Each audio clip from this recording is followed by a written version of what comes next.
6절에서 13절 말씀입니다.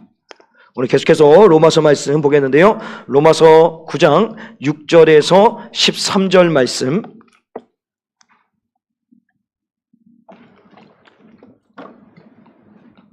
우리 다 함께 자리에서 일어나셔서 우리 11절, 12절, 13절 우리 같이 한 목소리로 합독하도록 하겠습니다. 시작. 그 자식들이 아직 나지도 아니하고 무슨 선이나 악을 행하지 아니한 때에 택하심을 따라 되는 하나님의 뜻이 행위로 말미암지 않고 오직 부르시는 이에게로 말미암아 서게 하려 하사 리브가에게 이르시되 큰 자가 어린 자를 섬기리라 하셨나니 기록된 바 내가 야곱은 사랑하고 에서는 미워하였다 하심과 같으니라. 아멘. 앉으시겠습니다. 여러분들 이 2시죠. 우리 2부 예배, 오후 예배. 이 오후 예배를 어떻게 오신 것 같습니까? 그냥 1부 예배 왔으니까 밥 먹고 나니까 예배를 드린다. 맞아요. 그런 원리겠죠. 근데 중요한 것은 성령으로 성령으로 하지 않고선 여러분 2부 예배를 드릴 수가 없습니다.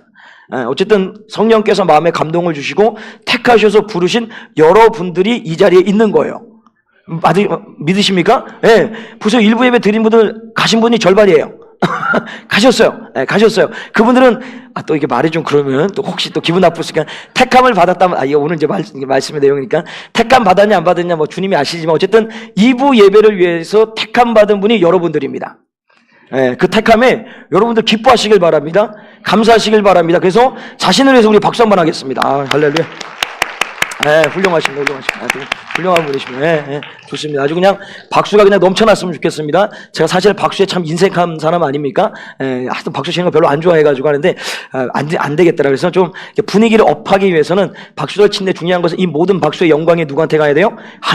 하나님께만 올려드릴 수 있도록 합니다. 자, 오늘 택함의 의미라는 말씀의 제목으로 같이 한번 은혜를 나누도록 하겠습니다. 우리가 지난주 말씀을 좀 기억해보면 이 사도 바울의 입장에서 자신의 민족입니다. 유대인들이 구원받지 못함에 대해서 너무 안타깝고 괴로워했어요. 다시 말하면 그들이 예수 그리스도를 믿지 않는 것, 더 나아가서는 예수 믿는 사람들을 핍박하고 박해하는 그 모든 것에 대하여서 너무 마음이 아팠어요. 그것을 고통스럽다라고 얘기를 합니다. 근데 그 고통이 어느 정도까지 일어나면 그들이 구원만 받을 수 있다라면 어디까지 간다고요? 우리 로마서 9장 3절 말씀 읽어볼까요? 시작. 나의 형제 곧 골육의 친척을 위하여 내 자신이 저주를 받아 그리스도에게서 끊어질지라도 원하는 바로다. 자, 어느 정도의 간절함이 있었냐면 내가 예수 그리스도께 끊어지는 저주를 받는다 할지라도 내 유대 민족이 다 구원만 받을 수 있다라면 괜찮다라는 거예요.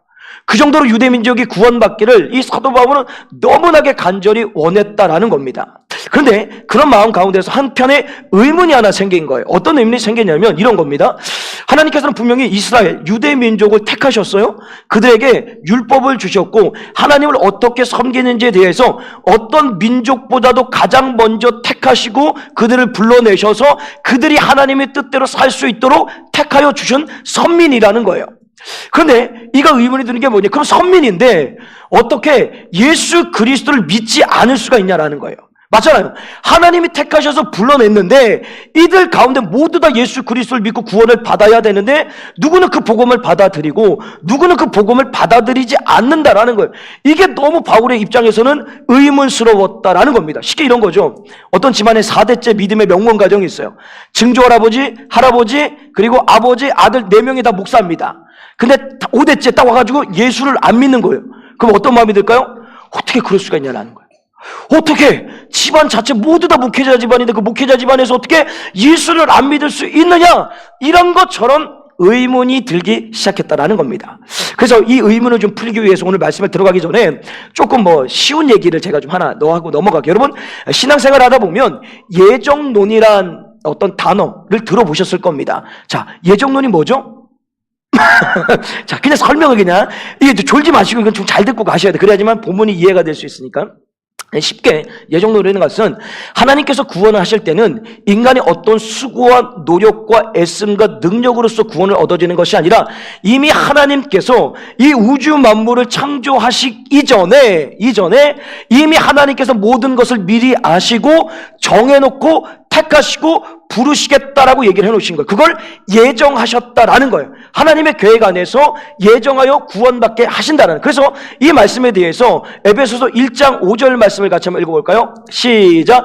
그 기쁘신 뜻대로 우리를 예정하사 예수 그리스도로 말미암아 자기의 아들들이 되게 하셨으니. 우리 또 11절 읽어볼까요? 11절 시작. 모든 일을 그 마음의 원대로 역사하시는 자의 뜻을 따라 우리가 예정을 입어 그 안에서 기업이 되었느니라. 자, 이게 무슨 얘기냐면 우리의 모든 구원이라는 것이 그냥 우리의 어떤 수고와 노력과 애씀과 의, 여러분 저와 여러분의 의는 1도 없습니다.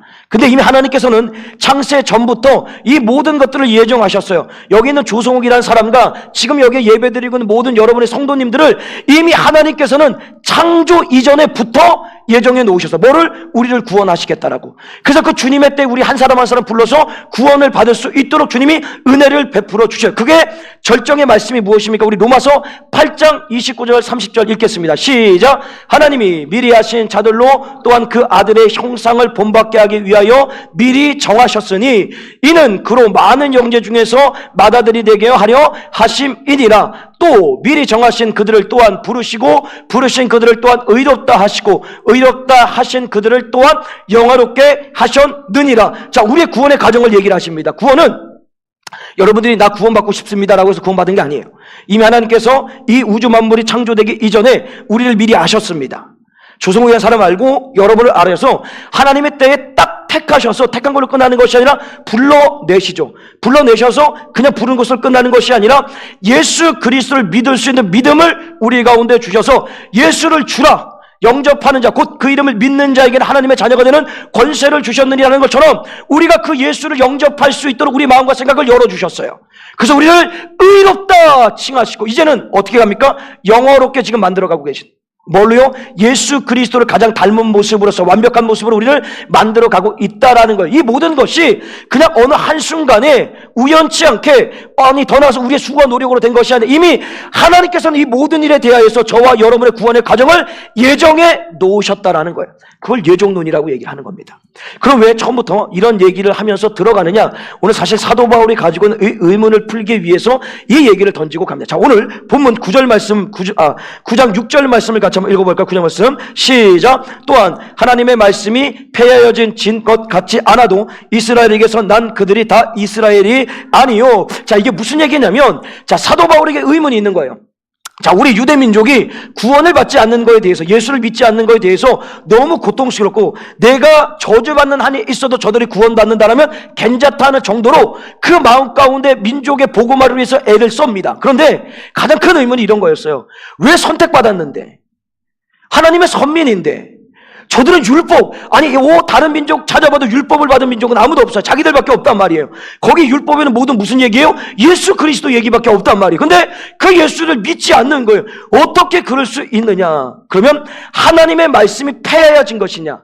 아니면 하나님의 말씀이 잘못된 것이냐? 오류가 되고 더 나아가서는 이제 하나님의 약속의 말씀이 끊어져서 이들이 버림을 받은 것이냐? 이런 의문을 갖게 되었다라는 거예요. 근데 오늘 이 의문을 하나님의 말씀을 통하여서 풀어냅니다. 그래서 오늘 이 6절의 말씀에 보게 되면 하나님의 말씀이 폐하여진 것 같지 않도다라는 그 하나님의 말씀이 무엇이냐면 여러분 창세기의 말씀을 좀 보겠습니다. 우리 창세기 12장 1절과 2절 말씀이에요. 이 말씀은 하나님께서 아브라함을 택하셔서 불러내셔서 하란 땅에 머물고 있을 때 다시금 하란 땅에서 사명을 주셔서 가나안 땅으로 이끌어 가시는 말씀 아닙니까? 우리 같이 한번 읽어볼까요? 시작. 여호와께서 아브라함에게 이르시되 너는 너의 본토 친척 아비 집을 떠나 내가 내게 지시할 땅으로 가라. 내가 너로 큰 민족을 이루고 내게 복을 주어 내 이름을 창대케 하리니 너는 복의 근원이 될지니라. 자, 하나님께서 아브라함을 택하셔서 그에게 주신 말씀 중에 가장 큰 말씀이 뭐냐면 너를 통해서 큰 민족이 이루어진다라는 거예요. 근데 그 큰 민족의 규모가 어느 정도냐면 여러분 창세기 15장 5절입니다. 읽겠습니다. 시작. 내가 가라사대 하늘을 우러러 무별을 셀 수 있나 보라. 또 그에게 이르시되 내 자손이 이와 같으니라.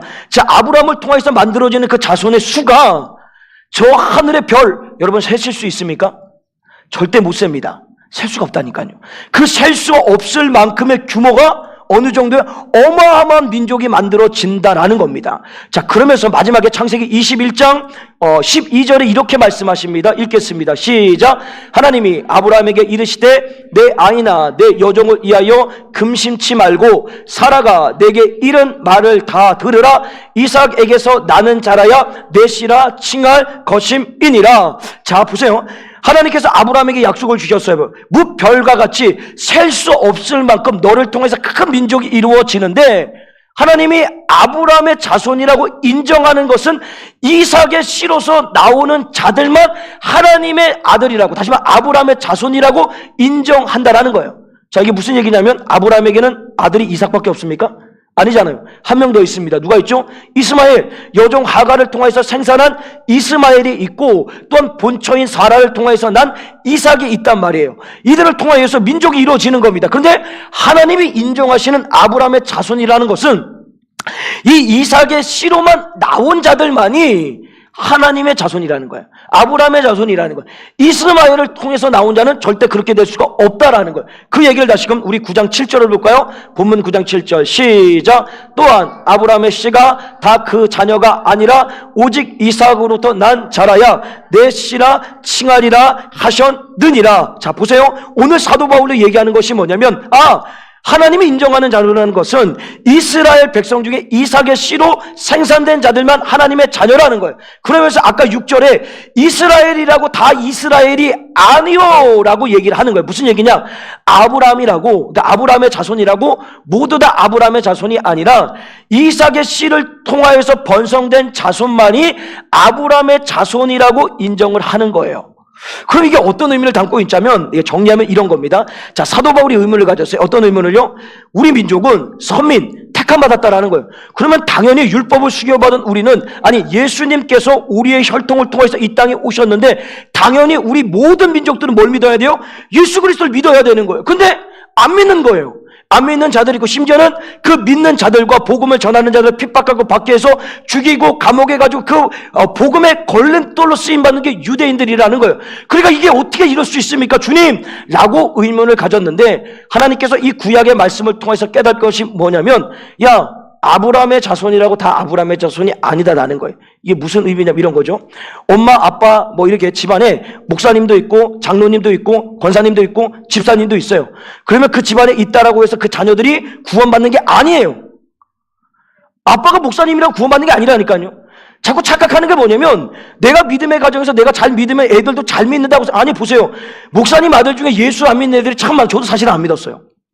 믿은 게 아니라 아버지의 그 어떤 강력한 파워로 인하여서 그냥 교회 종교 생활을 했습니다. 근데 누구보다도 1등이었습니다.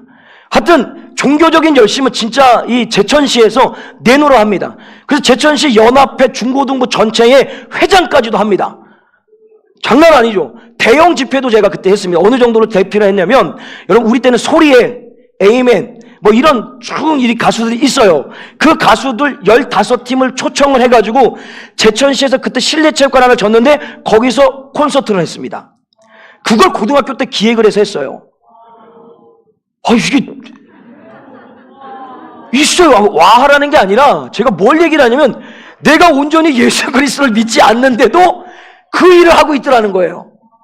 그 정도로 열심히였어요. 근데 우리 아버지가 목사님들 부르고 나에게는 사실은 구원의 확신이 없었습니다. 제가 구원받은 정말 인격적으로 주님을 만났을 때는 제가 군대 가서 그 주님을 인격적으로 만나 다시 주님 앞에 돌아오게 된 것이지, 저는 안 믿었어요. 그러니까 잘 보세요. 오늘 이 사도 바울도 그렇고 우리 믿음의 사람들 착각하는 것이 뭐냐면, 그냥 우리 집안에서 내가 믿으면 모든 사람가 믿을 것이다, 언젠가는 믿을 것이라고 생각을 하는 거예요. 근데 오늘 얘기를 하잖아요. 아브라함의 자손이라는 것이 이삭의 씨로 나와야지만 된다는, 그 어떤 의미를 갖고 있냐면 하나님이 택한 자라는 거예요. 아까도 얘기했던, 시작할 때 주님은 이미 우리 구원에 대해서 예정해 놓으셨어요. 예정돼서 그때가 돼서 그를 택한 자를 불러내셔서 예수를 믿게 하는 자들만 구원을 얻게 된다라는 거예요. 자, 이해되셨습니까? 이해되셨습니까? 자, 어쨌든 그런 가운데서, 자, 우리 8절을 계속 볼까요? 9장 8절 말씀 시작. 그래서 곧 육신의 자녀가 하나님의 자녀가 아니라 오직 약속의 자녀가 씨로 여김을 받느니라. 자, 보세요. 이게 무슨 얘기냐면 이런 겁니다. 아까 얘기했던 이삭과 이스마엘이 아브라함의 자손이죠. 이 둘 다 아들이란 말이죠. 근데 이 이스마엘이라는 이 인생은, 자, 이거예요. 하나님께서 아브라함과 사라에게 무자식 했어서 그들에게 약속을 하십니다. 너희들에게 아들을 줄 것이다. 그러니까 그때를 기다리라 라고 말씀하셔요. 근데 아무리 시간이 지나고 이제 내 나이도 보고 내 상황을 보니까 생산할 능력과 경수도 이제 끊길 때가 되고 점점점 그 시간이 다가오는데 아이는 생길 기미가 없는 거예요. 그래서 사라가 머리를 씁니다. 여보, 아브라함, 이러가다는 하나님의 약속의 말씀이 깨지게 생겼습니다. 우리가 하나님의 말씀을 지킬 수 있도록 당신의 여종 하갈에게 들어가서 생산하는 게 어떻겠습니까? 라고 제안을 합니다. 이때 사실은 아브라함이 어떻게 대처를 했어요? 이런 거예요. 사단아, 내 뒤로 물러가라. 사실 이렇게 해야 되는 거예요. 네가 나를 어렵게 하는구나. 하나님을 생각지 아니하고 인간의 일을 생각하는구나. 베드로가 예수님한테 그렇게 얘기할 때 예수님이 그렇게 말씀하지 않았습니까? 그런데 이 아브라함이 그렇지 뭐. 맞아. 우리가 하나님의 체면을 살려드려야 돼. 내가 기꺼이 들어가서 아들을 하나 생산해낼게. 그래서 생산해낸 게 누구예요? 이스마엘입니다. 반면에 이삭은 어떻게 났습니까? 아브라함이 100세 때, 사라가 90세에 경수가 끊기고 아무런 생산의 능력이 없을 때 하나님의 약속의 말씀에 따라서 정말 그 자녀를 준다 하니 그 아들이 나온 거예요. 자, 그러니까 이스마엘은 육신의 삶을 쫓아서 낳은 자녀고 이거는 하나님의 말씀을 쫓아서 약속의 말씀으로 택함을 입어서 나오게 된 것이 이삭이라는 거예요. 그래서 주님이 얘기하시는 게 뭐예요? 이삭의 씨로만 나온 자들만이 아브라함의 자손이다. 다시 말하면 하나님의 약속의 말씀을 통하여서, 다시 말해서 그 약속의 말씀이 뭐예요? 택하고 부름받아 믿게 한 그 자들만이 구원을 얻는다라고 지금 말씀하고 있다라는. 그래서 그 결정적인 얘기를 어디서 합니까? 우리 로마서 9장 13절 읽겠습니다. 시작. 자, 로마서 9장 13절 시작. 기록된 바 내가 야곱은 사랑하고 에서는 미워하였다 하신과 같으니라. 자, 하나님을 누구를 사랑하고 미워했다 이런 의미가 아니에요. 저 말은 뭐예요? 내가 택하고 택하지 않았다라는 거예요. 이삭에게서 야곱과 에서가 나는데 그 둘 중에 이삭의 아들에서 모두 택하는 것이 아니라 그 가운데 하나님께서 야곱만 택하셔서 그 야곱을 통해서 나오는 씨들만이 예수 그리스도 안에 들어올 수 있도록 인도해 주신다라는 거예요. 자, 그러면 이런 거예요. 사실은 이 말씀 안에서 우리가 마지막 13절에 정말 은혜가 되어야 되는 게 뭐냐면, 에서라는 사람을 여러분 잘 아십니까? 에서에 대해서 잘 얘기하지 않지 않습니까? 근데 이 에서는요, 남자답습니다. 그리고 대장부예요. 거짓이 없습니다. 기명기고 아니면 아닌 거예요. 정말 진실하게 사는 인생이에요. 근데 반면에 야곱은 어떤 사람입니까? 태어나는 그 길목조차도 형님의 발목을 잡는 인생이에요. 연약합니다. 거짓됨이 끊임없습니다. 끊임없는 겉모술수로서 그 인생을 살아가는, 정말 세상에서 보면은 정말 죄인 중에 완전한 괴수 같은 죄인이에요. 근데 하나님이 그를 사랑하셨대요. 근데 그 야곱이 누굽니까? 저와 여러분입니다. 우리가 아직 죄인 되었을 때 그 주님께서는 우리를 위해서 기꺼이 십자가의 죽으심을 말미암아 우리를 구원해 주셨다라는 거예요. 여러분, 야곱을 보고 욕할 게 아니라 그 야곱이 저예요. 여러분이에요. 우리는 죄로 죽어야 되는 마땅한 인생인데 하나님께서 우리를 사랑하셔서 그 죄의 가운데서 우리를 어떻게 해요? 구원해 주셨다라는 거예요. 근데 그 구원도 어떤 구원이에요? 이미 창세전부터 예정하셔서 주님의 때에 여러분 한 사람 한 사람 불러내셔서 예수 그리스도를 믿게 하심으로 구원의 은혜를 주시고, 지금은 예수 그리스도를 완전하게 닮은 모습으로서 우리를 만들어가고 있다라는 것입니다. 어쨌든 지금 중요한 것은 무엇이냐면, 이 유대인들은 구원이라는 것이, 아니 유대인들 전체가 똑같은 생각을 했어요. 우리는 무조건 천국 백성이다. 이방민족은 지옥의 불쏘시개로 써야 되는 것이고 우리는 반드시 구원받아 천국에 들어간다라고 그들은 확신했습니다. 근데 오늘 주님이 그 확신을 깨어버리십니다. 내가 택한 자들만입니다. 내가 예정하신 자들만이 하나님께서 구원해 내신다라는 거예요. 근데 이 큰 은혜가 뭐예요? 바로 저와 여러분이 택함받고 부름받은 하나님의 자녀들이라는 거예요. 놀랍지 않습니까? 네, 80억 인구랍니다. 그 80억 인구에 기독교인이 얼마나 될까? 아니, 우리 대한민국에 들어와서 대한민국이 5천만이라는데 그 5천만 중에 예수를 온전하게 믿는 사람 몇 명이라 할까요? 1000만의 성도라고 얘기하는, 사실 1000만 안 될 것 같습니다. 제가 봤을 때는요. 1000만이 예수를 정말 미친 듯이 잘 믿으면요, 우리 대한민국 내일 당장 복음화됩니다. 근데 아닌 거거든요. 정말 예수를 신실하게 믿는 자들이 그냥 우리 대전 땅 안에서는, 우리 중문교회 안에서는 우리 전민중문교회 저와 여러분들입니다. 근데 그것을 믿을 수 있는 것이 여러분의 힘과 능으로 믿어낸 것이 아니라 하나님이 믿을 수 있도록 믿음을 주신 거예요. 이미 이 땅이 만들어지기 전에 조성욱이라는 한 사람을 이미 주님은 알고 계셨어요. 그리고 그때가 되셔서 목사 집안에서 태어났지만 예수 안 믿었다니까요. 그냥 아버지가 무서워가지고 진짜 열심히 했어요. 열심히 특심이었습니다. 제천시에 저를 모르는 중고등학생은 있었어요. 있었어요. 왜 모르죠? 그러니까 교회 애들만 저를 알지 세상 애들은 저를 잘 모릅니다. 나쁜 짓을 하면 다 알게 될 텐데 나쁜 짓은 안 했습니다. 그냥 오늘도 끊임없이 주의 길을 걸어가는 거. 근데 그 주님께서는 저를 그렇게 방치하지 않으시고 주님의 때에 저를 불러내십니다. 택하신 자니까. 왜? 이미 알고 있었으니까. 네가 어떻게 살 거라는 걸 이미 알고 계셨으니까 그때가 이젠 됐다. 와라. 불러내셔서 깎고 빚어가지고 목회자 만들어서 그나마 그냥 요 모양 요 꼴이라도 지금 목회할 수 있도록 주님이 은혜를 베풀어 주셨다라는 거예요. 이건 저만이 아니라 여러분들도 마찬가지다라는 겁니다. 자, 그러면 이 은혜 안에서 우리가 오늘 마지막으로 그렇다면 오늘 이 택함의 은혜죠. 부르심의 은혜 앞에서 우리는 무엇으로 입술로 고백하고 무엇을 감당하며 나갈 것인가를 좀 얘기를 하고 싶은데요. 가장 먼저 우리의 고백돼야 될 것은 뭐냐면 감사함입니다. 여러분, 내가 택함 받으면 내가 구원 받으면 정말 절절하게 애절하게 감사하심이 있으십니까? 이 감사가 좀 식어진 것 같습니다. 저도 마찬가지고요. 여기 뭐 10년, 20년 이제 좀 신앙생활 오래 했으면 그냥 맨날 습관처럼 그냥 교회 왔다 갔다 하면서 그냥 뭐 구원받은 것에 대해서 당연한 것처럼 느끼면서 그냥 나는 당연히 구원받은 사람이라는 것처럼 다니는 성도들이 참 많이 있는 것 같아요. 아니에요. 우린 날로 새로워야 되는 거예요. 날로 내가 어떻게 구원받은지에 대하여서 내가 정말 믿음 가지고 확신을 갖고 있다라면 감사 안 할 수가 없다라니까요. 만약에 주님이 택하지 않으셨다면 여러분 절대로 예수 그리스도를 믿을 수가 없어요. 근데 그 수많은 사람, 아니 오고 가는 역사 속에 예수 그리스도를 믿지 않고 죽은 사람이 얼마나 많습니까? 저희 집안에 저희 할머니 할아버지 예수님 안 믿으셨어요. 그렇게 아버님이 복음을 전했는데 불구하고 받아들이지 않으셨어요. 그분들 죄송해요. 뭐 우리 집안 얘기니까 지옥 가셨어요. 저는 확신합니다. 예수 안 믿었는데 어떻게 천국에 갈 수가 있습니까? 저런 매정한 자식 할머니 할아버지 안 좋아. 아니 저 엄청 좋아해요. 우리 할머니 진짜 손자들 손녀는 안 좋아합니다. 손자들만 좋아합니다. 그래서 할머니 댁에 놀러 가면 손자들만 불러가지고 몰래 이렇게 돈을 찔러줍니다.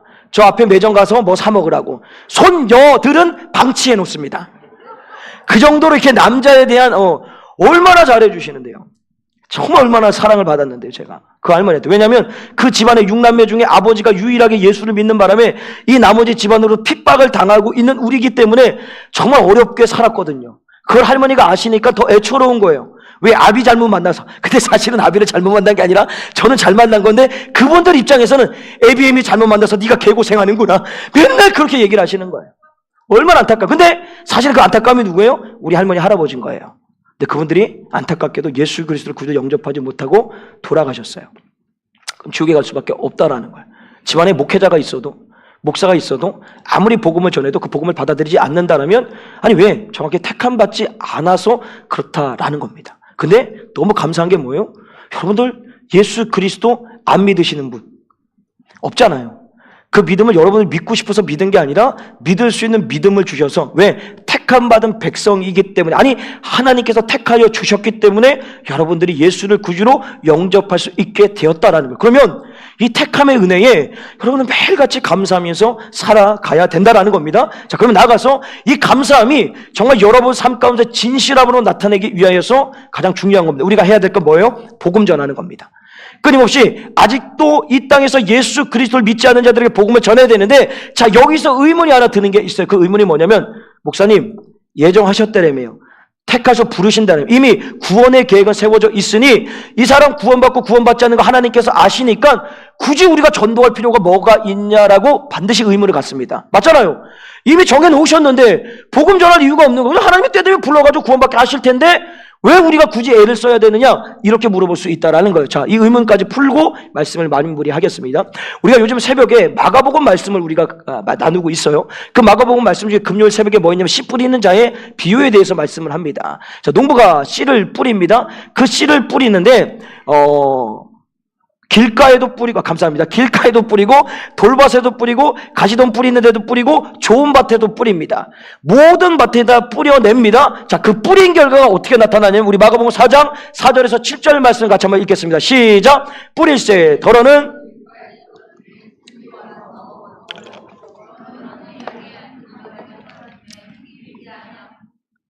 싹이 나오나 해가 돋은 후에 터져서 뿌리가 없으므로 말랐고 더러는 가시떨기에 떨어짐에 가시가 자라 기운을 막으며 결실치 못하였고